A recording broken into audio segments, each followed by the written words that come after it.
What's going on, everyone? It's your boy Ben and JV from JBM Sports Media coming at you guys with another NFL video. Yes, right here in this NFL video, we're going to be talking about what transpired on Black Monday. Yes, it's officially set in stone. Some coaches were to let go. Honestly, a surprising coach was let go in my eyes. We'll talk about it right now. Before we get into it, obviously, JV, I'll throw it to you. What did you think about what happened this Black Monday? Obviously, the season's over now. Coaches were fired.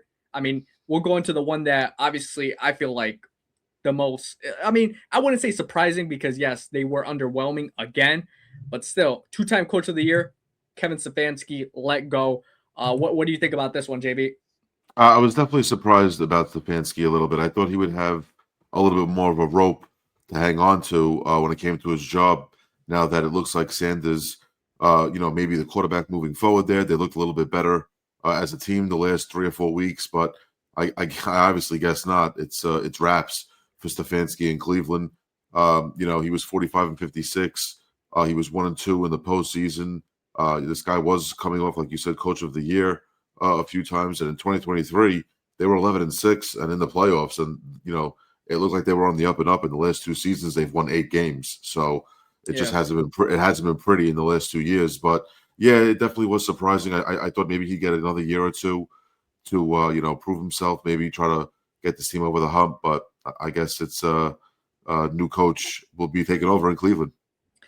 Yeah, I was not more so shocked, but I was just a little bit, I mean, not confused. I wouldn't say confused. I guess shocked is the word technically because like we've said, this is a two-time coach of the year. This guy he really turned it around that season with Joe Flacco. I was really impressed with a lot of the play calling when they obviously made it to the playoffs. I know they were first round exits, however, but still I was impressed with this guy his play calling all around.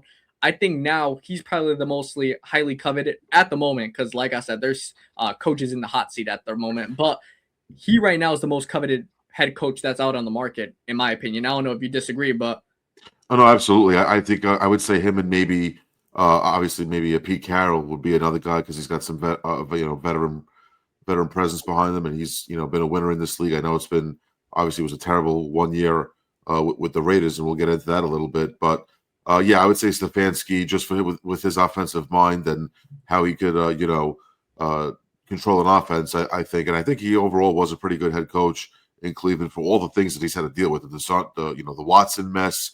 Them not being able to find a true quarterback. yeah, Nick Chubb went down; he got hurt, and he moved on to Texas, so they lost a running back there. They've gone through a lot with some key players, and he's done a pretty good job. So I do think he will be the first priority on someone's list that needs a head coach. yeah. And there was a report that came out today that he actually never wanted the Deshaun Watson trade to happen. He never wanted that to happen. So you could already tell maybe for him, he was also kind of over it. He wanted a new change of scenery as well. He doesn't mind, and is probably open minded to a new beginning. And I think obviously, if we look at now, teams that will be interviewing Stefanski, we have the Atlanta Falcons. We'll talk about them dismissing Raheem Morris in a little bit. The New York Giants and the Tennessee Titans, and they're all going to be talking to him within the next few weeks, I'm assuming. Is there any team right now you could see Stefanski really ending up with? Honestly, I do like the Giants. I do like the Giants for a few reasons. I think they have the quarterback there with Jackson Dart. I think once Malik Neighbors comes back, he's obviously their number one. And if they go out and maybe show up their running back a little bit, I know that they've had a pretty decent turnout with their running backs. It hasn't been horrible, but maybe they go fix the O line a little bit as well, and they show up the defense. The Giants could be a really pretty decent team in the NFC East, and I think with such a new quarterback with Dodd, I think it'd be a fresh start for Stefanski. It's a fresh start for Dodd as well. He would come in with Stefanski. They could really, mold themselves together, in the new offense. I think the Giants would be a really good fit for a guy like Stefanski, to be honest with you. Yeah, I could honestly see it. I think the Giants, maybe the Titans as well. He's maybe intrigued, but I don't know. He's coming from a rookie quarterback to another rookie quarterback. Maybe but Dart is a rookie quarterback as Yeah, well. Dodd, So it'll be his second year, so I just think there's a lot of upside for Dot, with his mobility, and he does seem like he can make some pretty decent throws, and I think there's a lot of offensive upside for him. So I think he would work well in a Stefanski based system. So that's why I say I think the Giants. out of everybody that he could possibly interview with out of the Titans and the Falcons would be to me the best job to actually want. Yeah, absolutely. I could see the Giants, the Titans. Can't really see the Falcons, but maybe who knows? Maybe that offense does intrigue him a little bit. It just depends what they want. But since we are talking about the Falcons, I guess we have to talk about obviously what happened literally right after Sunday Night Football yesterday. We were recording and this news broke that Raheem Morris and also the GM of the Falcons were both let go. I mean, that is basically a complete reset what's going on in ATL. Raheem Morris, yes, he is dismissed, no longer the coach of the Falcons. That was also a little bit shocking. I mean, what do you think about that? Yeah, listen, they've had 2 back-to-back 8 and 9 seasons. So I know it's not horrible. 8 and 9's not, you're not the worst football team, but it's just underwhelming. And I think maybe the Falcons upper management just felt like they needed a new voice.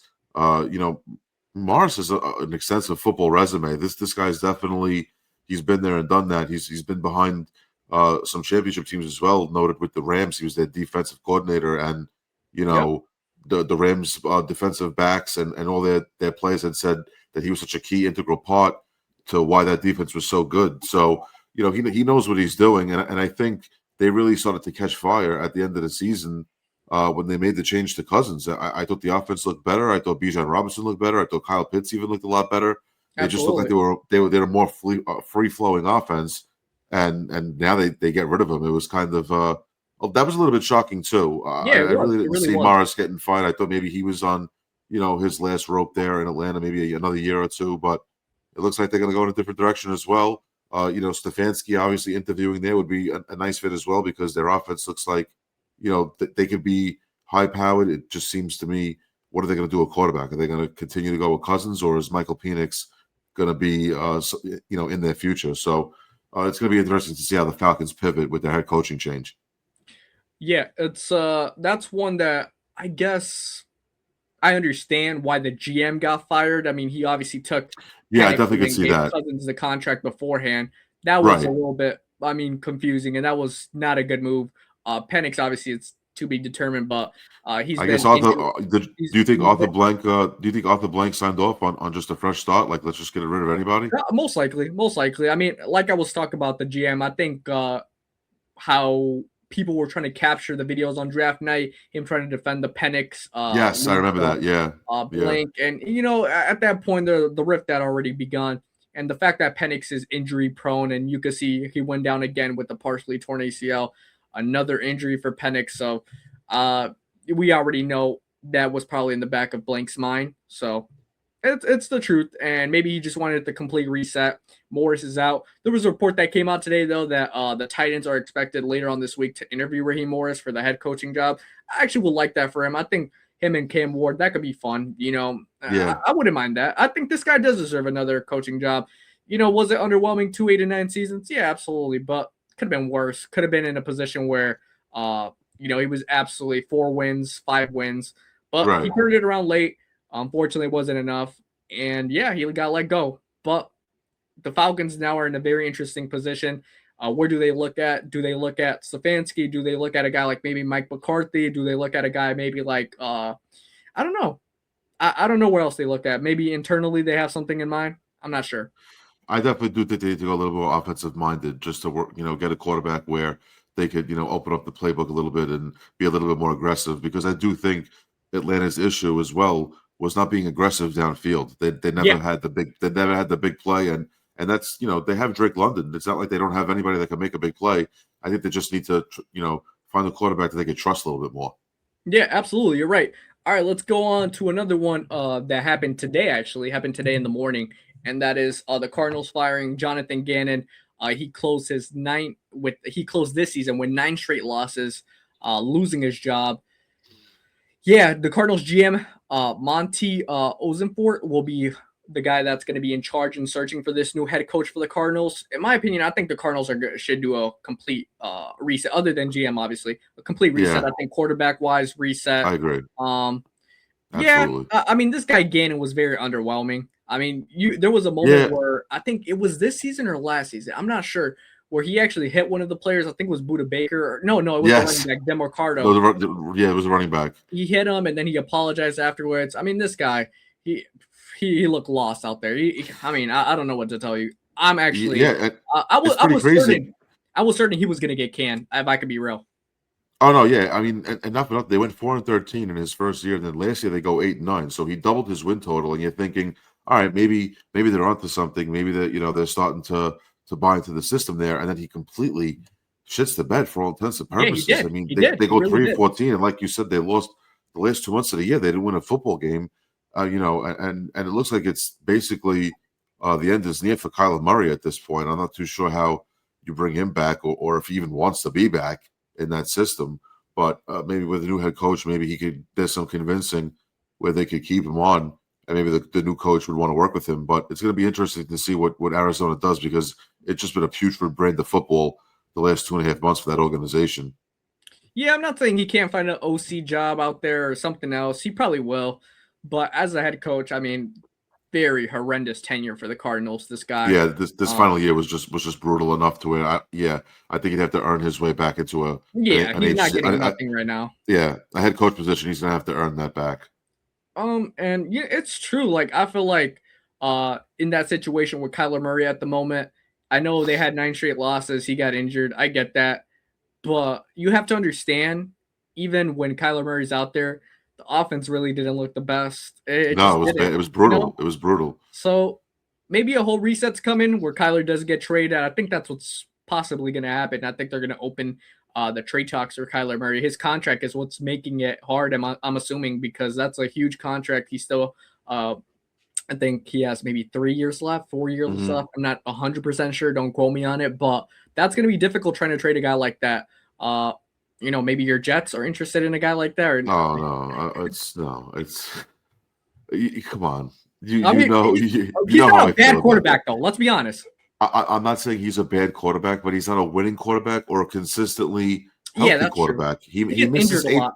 He misses 7 to 8 games a year. It's like at that point, I don't want to pay somebody that's going to play 10 games a year, and in those 10 games, he's just overly inconsistent. Yeah, So he's no, inconsistent. I don't want anything to do with Kyler Murray. I'm going to be honest with you there. All right, fair enough, fair enough. Let's get into the next coach that absolutely was going to get fired. One and done for Pete Carroll. Carroll signed a 3-year deal 1 year ago. The Raiders finished with the NFL's worst record, #1 overall pick. Now they embark Tom Brady and somebody else I forgot is now going to be searching for the new head coach. Will be helping in the finding of the new head coach for the Hmm. Las Vegas Raiders. I mean, not a surprise here, right? No, absolutely not. I mean, with them having the first overall pick, I think they're going to want to go with a brand new head coach and maybe a fresh mind. It looks like obviously Mendoza or Moore would be Yeah, their one of those picks. two. One of those two are going to be coming off the board first. And going to Vegas. So I'm going to guess a new head coach. You start fresh there. Obviously, Tom Brady and the Davis family want to start fresh as well. So Yeah, I guess we'll see what happens with the type of coach they pick, and maybe a guy like Stefanski would want to go there too. It's a fresh start. He could pick his quarterback. yeah. Maybe revamp the offense. Obviously it's Vegas. It's an intriguing place to potentially go and coach. But we'll see what happens. I do think they're going to go with a coach that's obviously offensive minded, just to work with their quarterback they're going to draft. Because I do think it's going to be one of those two guys. Right. For Pete Carroll though, it's one of those sayings that leave the game before the game leaves you. Yeah, it's over, Yeah, buddy. Like I think Pete's done. Pete's done. it's over. And you could tell like it's just a very bad year for the Raiders this year. Very bad year. And obviously the fact that they only won 2 games, one happened to be against the Patriots, by the way, funny enough. Yeah, for Um opening day, opening opening day. weekend. Yep. Yeah, this guy Pete Carroll, it's over. And you know what? It was a great career that this guy's had as a coach. Great career. And it's okay that it's over.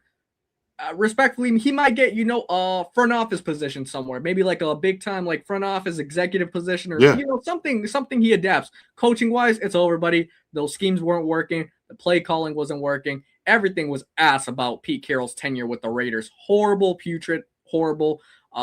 Yeah, I mean, you have Brock Bowers, Ashton Genty, and I don't even know why you had the confidence in Geno Smith to come there. I'll be honest, that was putrid. Yeah, that was really bad. I think if anything, they should have offered Sam Donald the deal. I don't know how they didn't Yeah, bro. I don't know how they didn't get involved in the Donald sweepstakes. I'm not too sure what the thought process there was. I know Gino did have a good a couple of seasons there in Seattle, but I didn't think it was $100 million worthy of giving him a 3-year contract like that.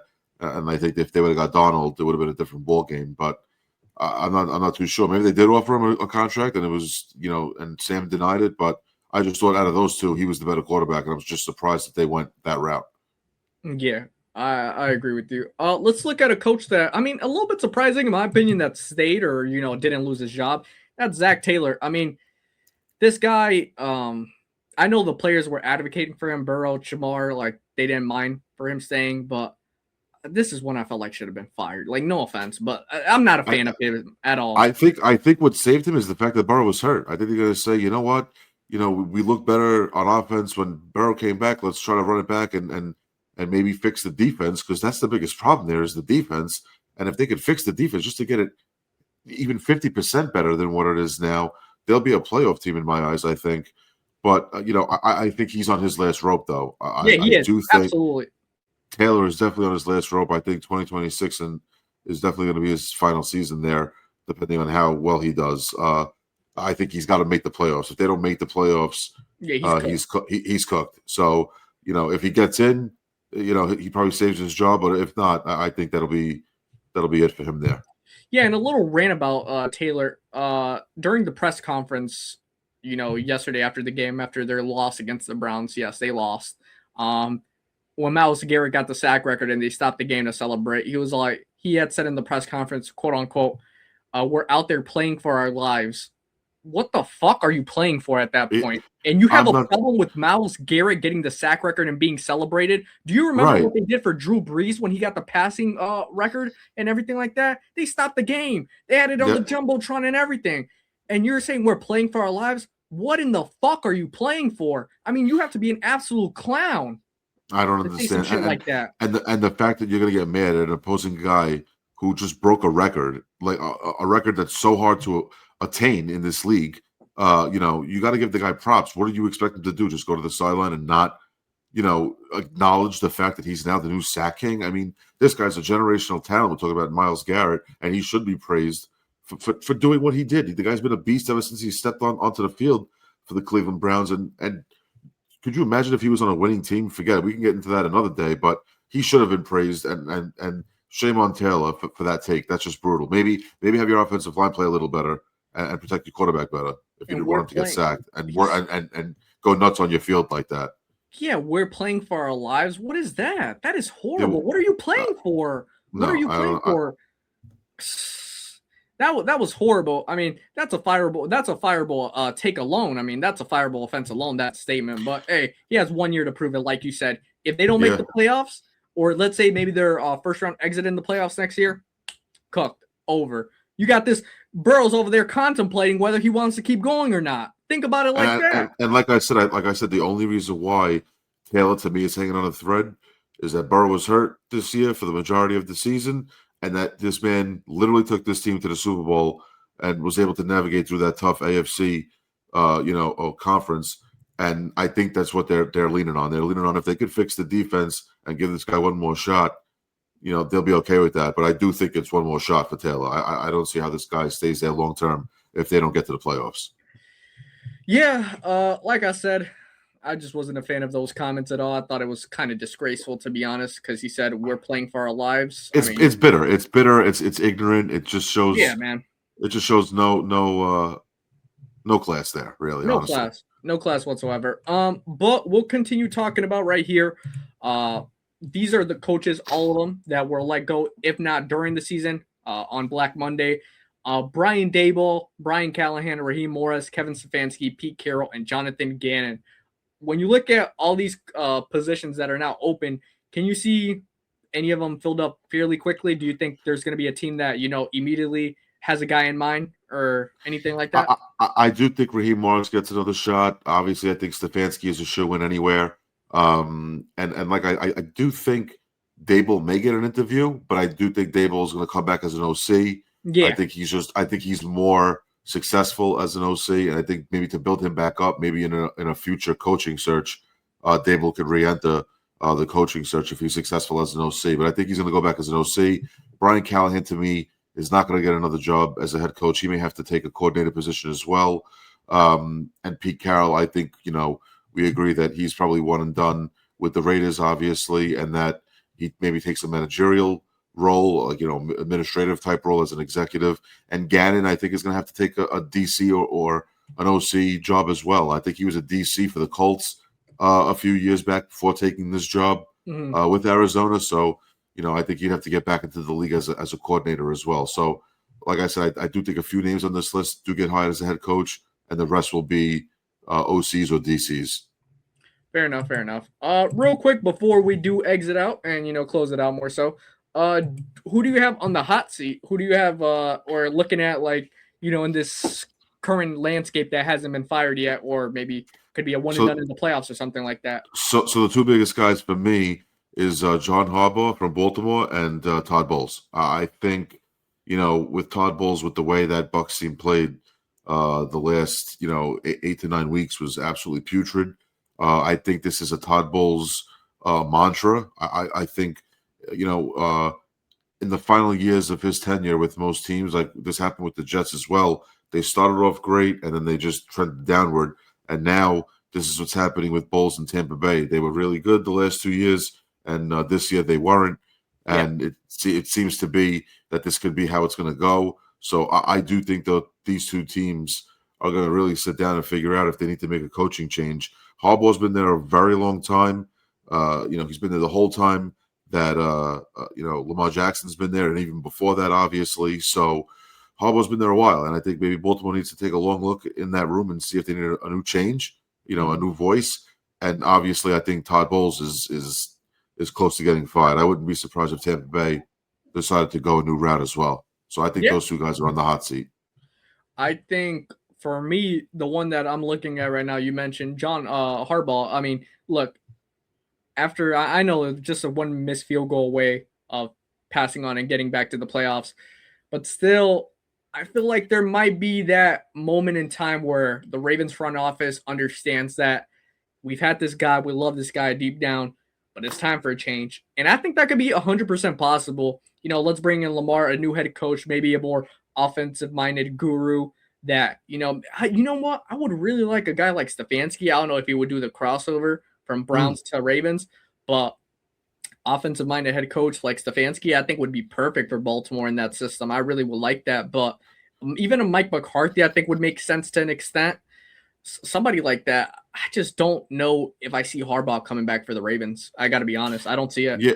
And where was the intensity? I mean, the fourth quarter, they played such great football. Where was that intensity? Where was that intensity the first three quarters? You put yourselves in that position to listen. They were in position to win a game. If the kicker makes the kick, we're talking about how the Ravens win the AFC North. But obviously, you put yourself in another position where you're relying on a big play to have to happen, and it just doesn't happen, and it makes you look bad. So, and it's been the same song and dance for the Ravens. So, I do think the writing is on the wall now for Harbaugh. Yeah, I agree with you on that one. Always let us know what you guys think in the comment section. Let us know, who do you see in the hot seat? Which one of these coaches that we've talked about do you see getting another coaching opportunity very soon? I think we both agree. I think it's going to be Stefanski more likely. Absolutely. That gets that opportunity. Gannon and Pete Carroll, I think they might have to wait some time. I think Pete Carroll might be done with coaching, if I could be honest. I think it might be over for him. I think he's done. And I could definitely see Raheem Morris being the head coach in Tennessee. Yeah, that would be a very good hiring for Tennessee. I would actually not mind that at all. Well, Arizona too. I could see maybe going to Arizona. Yeah, I think Raheem Morris is going to get another shot, like I said, because he wasn't severely underwhelming with the Falcons, just 8-9. Yeah, he kind of finished off strong with those 4 wins, so. He did. They could have won the division if they would have played better in this middle of the year. Listen, if they beat the Jets, they go 9-8, and they win it. And that was a big loss for them a couple of weeks ago. But at the end of the day, I feel like we're gonna keep on talking about it. Maybe there will be some more coaches. Maybe if the Bills, unfortunately, are one and done, maybe McDermott gets canned too. So who knows? Oh, that could be this season. After this season's over, that could be a new coach that's on the hot seat. Yeah, because what else? What more excuses? I mean, no Mahomes, no Mahomes. Yeah, exactly. So this is it. This might be it for him.